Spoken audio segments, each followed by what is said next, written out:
మాత్రమే ఉండడం వాస్తవమైతే ఈ మాదిరిగా తప్పుడు లెక్కలు చెప్పడం ధర్మమేనా? ఇన్ఫ్యాక్ట్ రాష్ట్రానికి సంబంధించిన ఆర్థిక వ్యవహారాలకు సంబంధించిన విషయాల మీద కేంద్ర ప్రభుత్వం రిలీజ్ చేసిన economic survey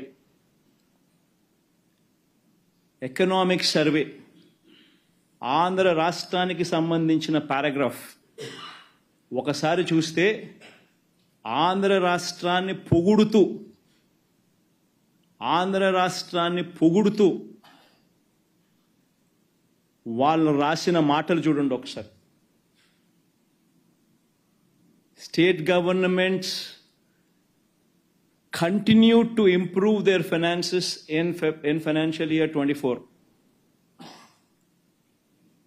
Preliminary unaudited estimates of finances for a set of 23 states published by CAG suggests that the gross fiscal deficit of these 23 states was 8.6%, lower than the budgeted figure of 9.1 lakh crores. This implies that fiscal deficit as a percentage of GDP for these states came in at 2.8% as against the budgeted of 3.1%. The quality of spending by state governments improved,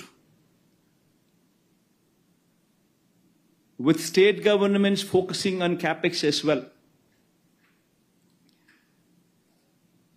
The 23 major states are Andhra Pradesh, Arunachal Pradesh, and ఇట్లాంటివన్నీ రాసినారు. మనము కేటాయింపులు, మనం బడ్జెట్లు మన ద్వారా మనకు ఇచ్చే అవకాశం, FRBM ద్వారా మనకు అవకాశం ఉండి మనల్ని బారో చేసుకునే అవకాశం మనకి ఇచ్చిన దాన్ని కూడా ఇంకా తక్కువ తీసుకున్నాం, ఇచ్చిన దానికన్నా కూడా. డైరెక్ట్ బెనిఫిట్ ట్రాన్స్ఫర్ లాంటి గొప్ప కార్యక్రమాలు మనం చేసినాం కాబట్టి మన రాష్ట్రాలు ఏదైతే మన రాష్ట్రం ఏదైతే ఉందో దాన్ని పొగుడుతూ కూడా రాసినారు. క్వాలిటీ గురించి కూడా, quality of spending by state governments improved అని కూడా కితాబ్ ఇచ్చినారు. ఒకసారి రాష్ట్రానికి సంబంధించిన మార్చ్ 2024 దాకా ఇది this is data from RBI, అంతే కదా కృష్ణ?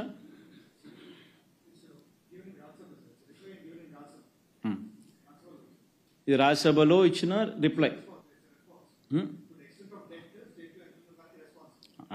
రాజ్యసభలో ఇచ్చిన రెస్పాన్స్కి రెస్పాన్స్ ఇది.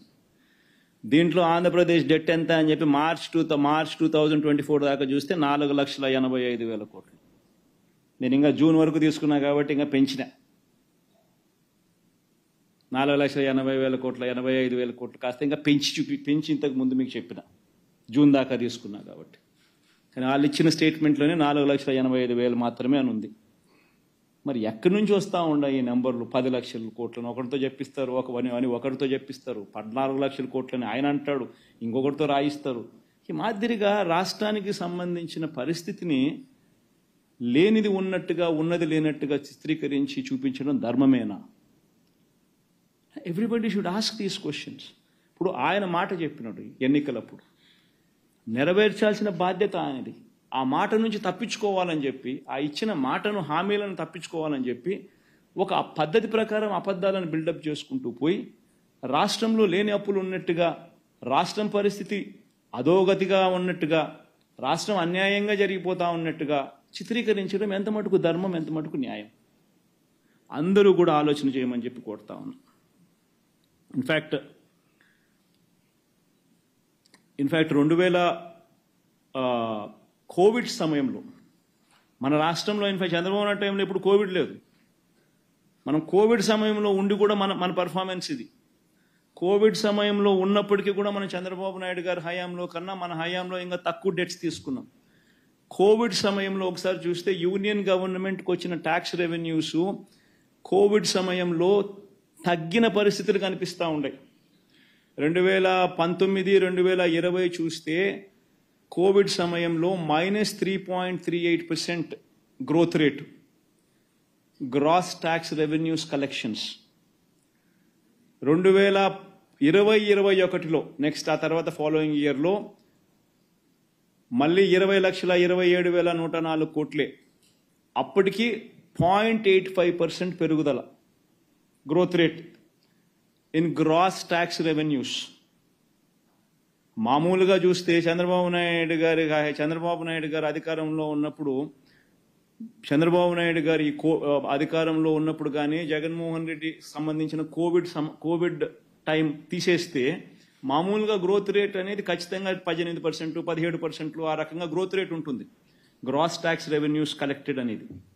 అటువంటిది 2 సంవత్సరాలు కోవిడ్ వల్ల కేంద్రానికి రావాల్సిన గ్రాస్ ట్యాక్స్ రెవెన్యూస్ 2019-20లో -3.38%, 2020-21లో 0.85% గ్రోత్ రేట్ మాత్రమే నమోదైన పరిస్థితి.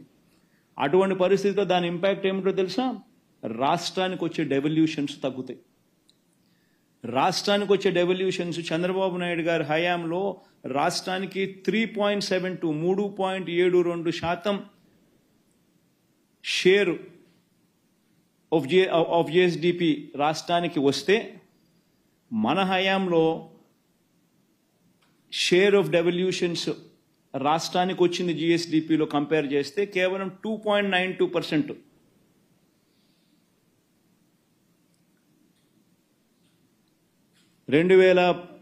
ఇది జిఎస్డిపినా జీడిపినా?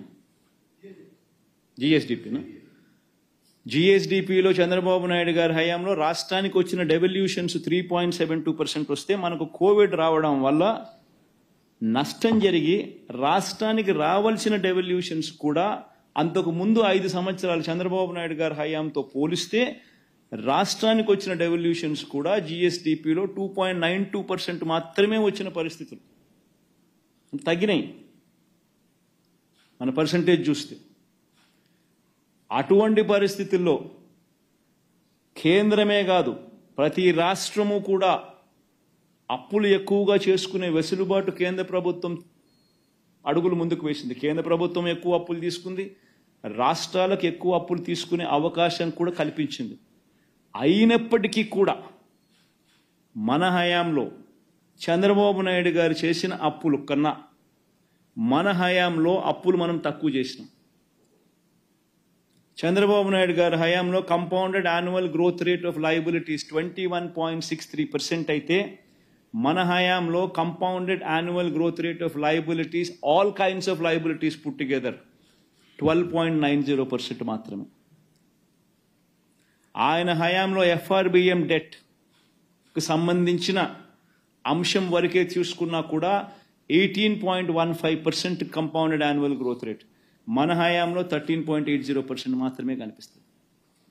అంటే ప్రతి అంశంలోనూ కూడా అప్పుల పరంగా కోవిడ్ లాంటి విపత్కర పరిస్థితుల్లో కూడా వైఎస్ఆర్సీపీ హయాంలో అప్పులు తక్కువ జరిగాయి. Compounded annual growth rate of debt when compare to Chandrababu's రెజీమ్లో ఆయన 5 సంవత్సరాలతో కంపేర్ చేస్తే. ఇది వాస్తవాలు. మిమ్మల్ని అందరినీ కూడా కోరేది ఒకటి, స్లైడ్ చూపించండి. ఈ గవర్నర్ గారికి కూడా నేను ఈ సందర్భంగా లెటర్ రాస్తున్నాను. అయ్యా గవర్నర్ గారు, మిమ్మల్ని కూడా చంద్రబాబు నాయుడు గారు మోసం చేసి మీతో కూడా అబద్ధాలు చెప్పించడం ధర్మమేనా? మీరు కూడా వాస్తవాలు తెలుసుకోకుండా ఈ మాదిరిగా అసెంబ్లీలో ప్రసంగించడం న్యాయమేనా అని కూడా గవర్నర్ గారిని కూడా లెటర్ రాస్తా ఉన్నాం. గవర్నర్ గారికి వాస్తవాలన్నీ